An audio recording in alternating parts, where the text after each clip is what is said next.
पुणे से एक बड़ी खबर सामने आ रही है। 7 दिनों से फरार चल रहे राजेंद्र हगवणे और उनके बेटे सुशील हगवणे को आखिरकार पुलिस ने गिरफ्तार कर लिया है। यह गिरफ्तारी आज तड़के की गई जब एएनसी की टीम ने दोनों को एक गुप्त ठिकाने से दबोचा। आपको बता दें कि दोनों ही वैष्णवी हगवणे के ससुर और देवर हैं।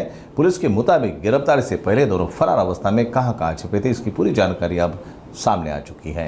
बावधन पोलीस स्टेशन येथे दाखल असलेल्या वैष्णवी हगवणे यांच्या गुन्ह्यातील यापूर्वी 3 आरोपी अटक करण्यात आले होते। उर्वरित 2 आरोपींच्या अटकेसाठी वरिष्ठांच्या मार्गदर्शनाखाली 6 पथके ही तैनात करण्यात आली होती। पैकी 2 आरोपी जे आहेत राजेंद्र तुकाराम हगवणे सासरा आणि सुशील राजेंद्र हगवणे दीर यांना आज पहाटे आमच्या पथकाने पुणे स्वारगेट येथून ताब्यात घेतलेला आहे। त्यांना अटक करण्यात आलेली आहे। त्यांना माननीय न्यायालयापुढे आता पीसीआर साठी पेश करण्यात येणार आहे।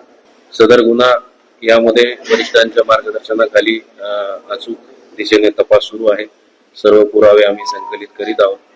सर्व पुरावे घेऊन योग्य कलमाखाली दोषारोप तयार करून या संपूर्ण गुन्ह्याला लॉजिकल एंडला नेऊन दोषसिद्धीसाठी नेण्यासाठी आम्ही कटिबद्ध आहोत आणि त्यासाठी वरिष्ठ अधिकाऱ्यांकडून जशा सूचना आलेल्या आहेत, we will take this case to conviction by logical end.